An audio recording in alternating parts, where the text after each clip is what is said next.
ચાલો આજે એક એવી કળા વિશે વાત કરીએ જેનાથી આપણી શીખવાની પ્રક્રિયા વધુ ધારદાર અને અસરકારક બની શકે.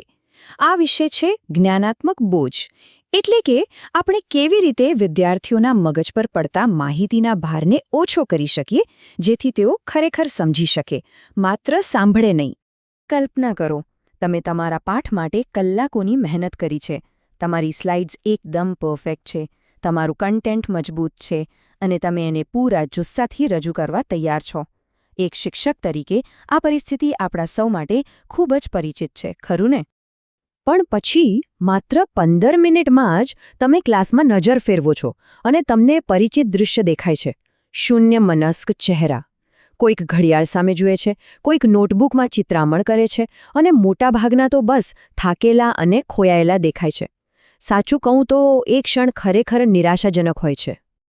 આપણને ઘણીવાર એવું લાગે છે કે કદાચ તેઓ ધ્યાન નથી આપી રહ્યા, પણ વિજ્ઞાન કંઈક અલગ જ કહે છે. સમસ્યા તેમના ધ્યાનની નથી, પણ તેમના મગજની જે કાર્યકારી મેમરી છે એ ઓવરલોડ થઈ ગઈ છે. આ જ છે જ્ઞાનાત્મક બોજનો સિદ્ધાંત. ચાલો આ કાર્યકારી મેમરીને એકદમ સાદી ભાષામાં સમજીએ. એને તમે મગજના કામચલાઉ ઇનબોક્સ તરીકે વિચારો, અથવા તો કમ્પ્યુટરની રેમ જેવું, જ્યાં કોઈ પણ નવી માહિતી પર કામચલાઉ રીતે પ્રોસેસિંગ થાય છે. અને તમને જાણીને નવાઈ લાગશે કે આ ઇનબોક્સ એક સમયે ફક્ત 4 થી 7 નવી જ વસ્તુઓ સંભાળી શકે છે. હા, બસ આટલી જ. એની ક્ષમતા ખૂબ જ મર્યાદિત છે અને એટલે જ એને ઓવરલોડ કરવું એકદમ સહેલું છે. તો જ્યારે આપણે ખૂબ ઝડપથી કે પછી એકસાથે ઘણી બધી માહિતી આપીએ છીએ, ત્યારે આ ઇનબોક્સ છલકાઈ જાય છે અને જે ક્ષણે આ ઓવરફ્લો થાય છે, બસ શીખવાની પ્રક્રિયા ત્યાં જ અટકી જાય છે. મગજ શાબ્દિક રીતે વધુ ડેટા પ્રોસેસ કરી શકતું નથી. આપણે અજાણતા જ જે સૌથી મોટી ભૂલો કરીએ છીએ એમાંની એક છે વિભાજિત ધ્યાનની જાળ ઊભી કરવી. આ વિદ્યાર્થીઓના ફોકસનો શાંત હત્યારો છે. ચાલો સમજીએ કે આ કેવી રીતે થાય છે. જો જ્યારે તમે સ્ક્રીન પર ટેક્સ્ટથી ભરેલી સ્લાઇડ મૂકો છો અને તરત જ એના વિશે બોલવાનું શરૂ કરી દો છો, ત્યારે મગજમાં એક સંઘર્ષ શરૂ થાય છે.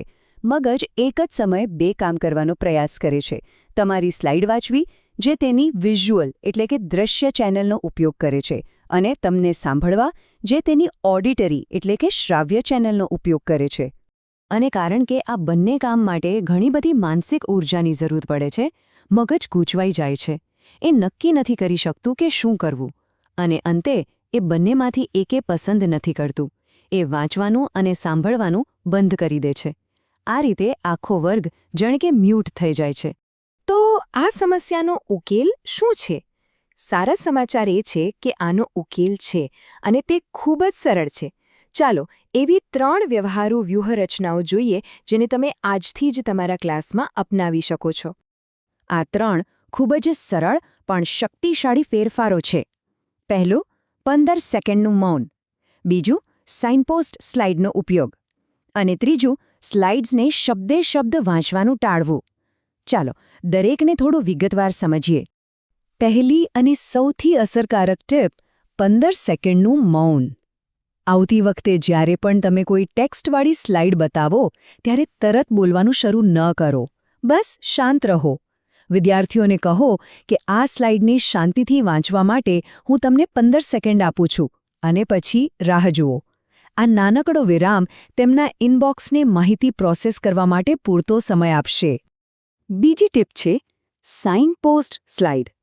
તમારી સ્લાઇડ એ તમારી સ્ક્રિપ્ટ નથી. તો તમારી આખી સ્ક્રિપ્ટને સ્લાઇડ પર મૂકવાનું બંધ કરો. એના બદલે એક શક્તિશાળી તસવીર અથવા ફક્ત એક મુખ્ય વાક્યનો ઉપયોગ કરો. તમારી સ્લાઇડને વિઝ્યુઅલ એન્કર બનવા દો અને તમારા અવાજને વિગતો પૂરી પાડવા દો. અને ત્રીજી ટીપ, જે એક સુવર્ણ નિયમ છે, તમારી સ્લાઇડ્સ ક્યારેય વાંચશો નહીં. જ્યારે તમે સ્ક્રીન પર જે લખેલું છે એ જ મોટેથી વાંચો છો, ત્યારે તમે પુનરાવર્તિત બોજ બનાવો છો. આનાથી મગજ કંટાળી જાય છે અને તેની કિંમતી જ્ઞાનાત્મક ઊર્જાનો બગાડ થાય છે. તો હવે આ બધી જાણકારીને વાસ્તવિક ક્લાસરૂમમાં ઉતારવાનો સમય છે. આ વ્યૂહરચનાઓને આવતીકાલ માટે એક સરળ અને સશક્ત મિશન તરીકે જુઓ. એક વાત હંમેશા યાદ રાખજો, જ્ઞાનાત્મક બોજનું સંચાલન કરવાનો અર્થ ઓછું શીખવવું એવો બિલકુલ નથી. એનો અર્થ છે વધુ સ્માર્ટ રીતે શીખવવું. જ્યારે આપણે મગજની મર્યાદાઓનો આદર કરીએ છીએ ત્યારે વિદ્યાર્થીઓ વધુ યાદ રાખી શકે છે અને શીખવાની પ્રક્રિયા ખરેખર અસરકારક બને છે. તો આવતીકાલ માટેની તમારી ચેલેન્જ એકદમ સિમ્પલ છે. તમારા કોઈપણ એક પાઠમાંથી એક સૌથી વ્યસ્ત સ્લાઇડ પસંદ કરો. તેમાંથી બિનજરૂરી ટેક્સ્ટ કાઢી નાખો અને પછી એ 15 સેકન્ડના મૌન નિયમનો પ્રયાસ કરો. ખાતરી રાખજો તમને વિદ્યાર્થીઓની આંખોમાં તફાવત ચોક્કસ દેખાશે. આ નાનકડો ફેરફાર પણ શીખવાના અનુભવમાં ઘણો મોટો સુધારો લાવી શકે છે. તમે બધા અદ્ભુત શિક્ષકો છો જ. આ તો બસ આપણા કામને વધુ ધારદાર બનાવવા માટેનું એક સાધન છે.